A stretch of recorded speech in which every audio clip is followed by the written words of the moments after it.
When I first moved into Maplewood Estates, I thought I had found a quiet little slice of paradise. The lawns were manicured to perfection, the sidewalks spotless, and the neighbors seemed friendly enough, at least at first glance. My house sat at the end of a cul-de-sac, a modest two-story with a driveway just wide enough for my pride and joy. A silver Ford F-150, polished and gleaming. It wasn't new, but it was mine. A working man's truck. For a week or two, everything was peaceful. Birds chirped in the morning. Kids rode their bikes past my driveway. Then, one morning, a neatly folded letter appeared taped to my front door. At first, I thought it was a welcome note, something from the neighborhood association introducing themselves.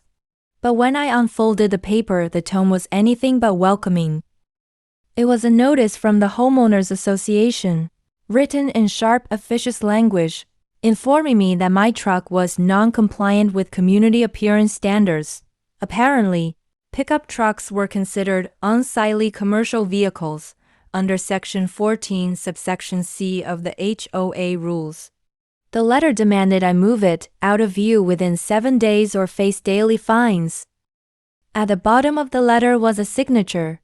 Karen Whitfield, HOA president. Over the next few days, I noticed her more and more.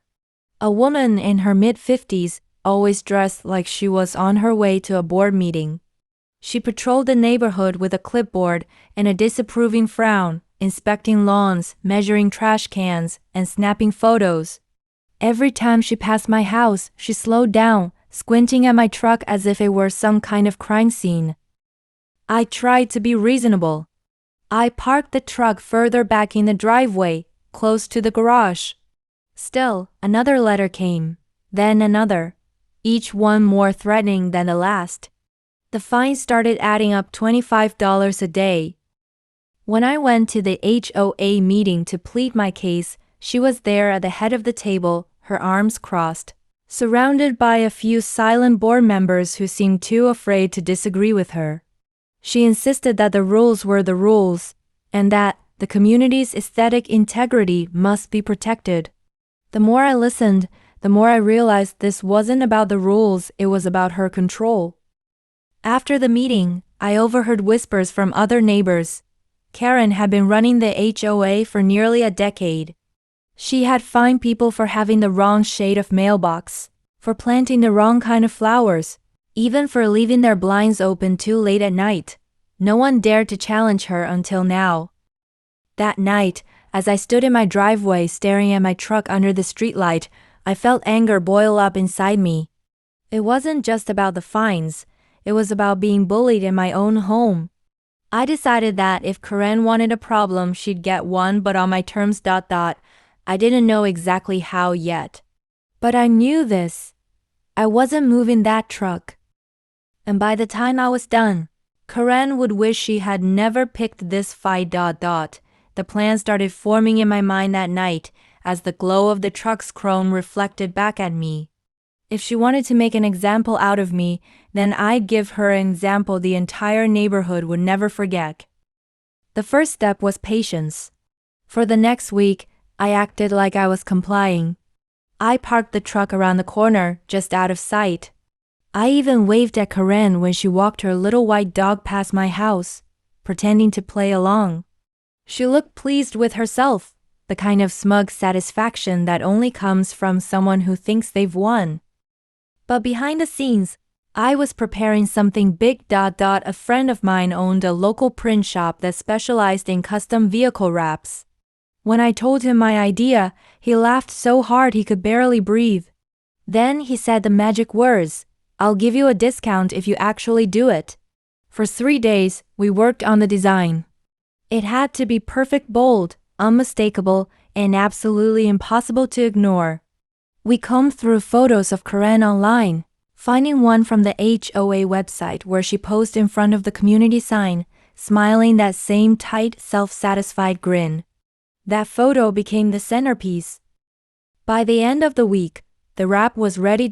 Early on a Saturday morning, before the neighborhood woke up, I drove my truck to the shop and watched as her face slowly came to life across the sides of the vehicle. Massive, high definition, and grinning like a campaign poster.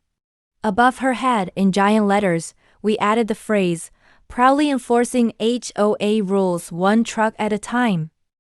When I drove it back into the neighborhood that afternoon, the effect was instantaneous.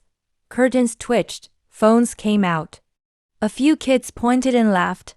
One of my neighbors, a quiet guy who rarely spoke, actually clapped as I passed. Then Karen saw it. She froze on the sidewalk, her little dog barking at the spectacle. Her mouth dropped open, her face turning the exact shade of the red violation notice letters she loved to send out. I didn't stop. I just parked the truck right in my driveway, angled perfectly toward the street for everyone to see. That evening, I found 3 new letters on my door, each one more frantic than the last. She called it harassment, defamation. She threatened legal action. But here was the thing. I hadn't broken a single law. The truck was registered, the rap was free speech, and the HOA rules said nothing about decorative vehicle coverings. Word spread fast. Photos of the truck made it onto the local Facebook group, then the town subreddit, then a few meme pages. Karen's truck became a neighborhood legend overnight. For the first time, people started standing up to her. Others came forward with their own stories, fines for bird feeders, garden gnomes, even Halloween decorations. The HOA meeting that month was packed, but this time the power dynamic had shifted. Karen tried to maintain order, her voice trembling as neighbors challenged her authority. She called for order, but no one listened. By the end of the night, a motion had been raised to audit the HOA board and hold new elections. Karen stormed out before the vote was cast. But something told me she wasn't done yet. And sure enough, I was right. The next morning, I woke to find a long, jagged scratch down the side of my truck. It wasn't deep enough to destroy the wrap, but it was deliberate. A message. I checked my security camera footage, and there she was, Karen, just after midnight, flashlight in hand, her dog tugging at the leash as she crept up my driveway. The image was clear enough to see her face, the same one plastered 10 feet wide on the truck she was vandalizing. I could have called the police right away, but I waited. I posted a still image from the footage online with the caption, "Looks like the HOA president didn't like her new fan art." Within hours, it spread like wildfire. Comments poured in. People called her out, mocked her hypocrisy, and demanded accountability. By noon, the local news had picked up the story. A reporter knocked on my door asking for a statement.